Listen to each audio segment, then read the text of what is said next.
Itu juga Allah SWT berfirman dalam surah Ad-Duha, فَأَمَّا الْيَتِيمَ فَلَا تَقْهَرْ وَأَمَّا السَّائِلَ فَلَا تَنْهَرْ. Artinya, terhadap anak yatim jangan engkau berlaku sewenang-wenang, jangan engkau menghardiknya, jangan membentak, tetapi berilah dia atau tolaklah dengan cara yang baik. Kita harus merasa lebih butuh terhadap sedekah yang kita keluarkan dibandingkan orang yang menerimanya, sehingga kita selalu merasa butuh mencari mana nih orang fakir kita bantu. Dan itu konsep dasar dan fondasi dasar sedekah dalam Islam. Allah Subhanahu wa Ta'ala yang menggerakkan dia untuk datang kepada Anda, sehingga maksimalkan kesempatan itu.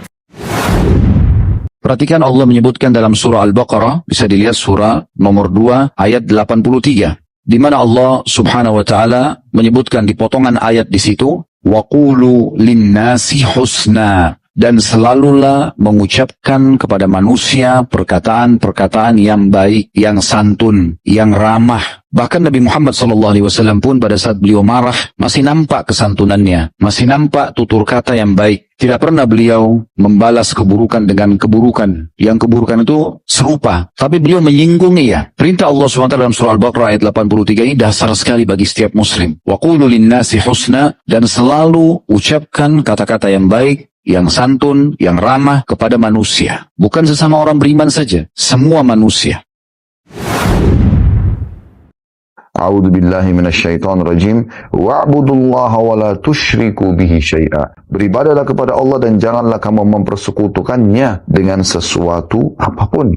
Jadi syirik besar adalah Anda menyekutukan Allah SWT dalam ibadah. Anda berdoa kepada Allah, Anda juga berdoa kepada kuburan, ya. Anda minta-minta kepada dewa-dewa, patung-patung, jin, dan seterusnya. Mirip kasusnya orang-orang musyrik Mekah. Mereka tahu Ka'bah itu adalah rumah Allah, mereka tahu haji itu adalah ibadah Allah yang diajarkan Nabi Ibrahim AS, tapi mereka kurang yakin dengan diri mereka, maka mereka datangkan patung-patung. Mereka berdoa kepada Allah, lagi tawaf, mereka juga berdoa minta pada patung-patung tersebut. Jadi Allah punya partner bagi mereka. Kalau orang tidak mempartnerkan Allah, maka itu masuk dalam sama kekufuran juga, ya.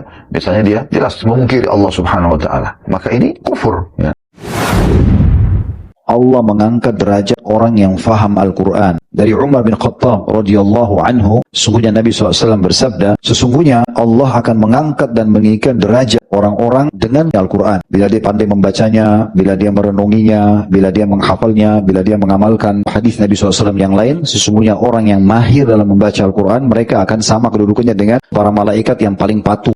Dan diperumpamakan orang yang mukmin dan baca Quran itu seperti buah yang wangi baunya dan juga manis rasanya. Dan berapa banyak orang-orang dengan betul-betul meyakini isi Al-Quran, menguasai bacaannya, mengajarkannya, menghafalnya dan mempraktikkan dalam hidupnya, yang diangkat derajatnya oleh Allah Subhanahu wa Ta'ala. Mereka dimuliakan di tengah-tengah manusia, manfaat ilmunya, Allah berikan rezeki yang luas, dan tentu di dunia seperti itu di akhirat akan lebih besar lagi dan lebih tinggi derajatnya. Yang semua itu tidak akan pernah dijangkau derajatnya dengan kerajaan dan harta atau selain daripada keduanya.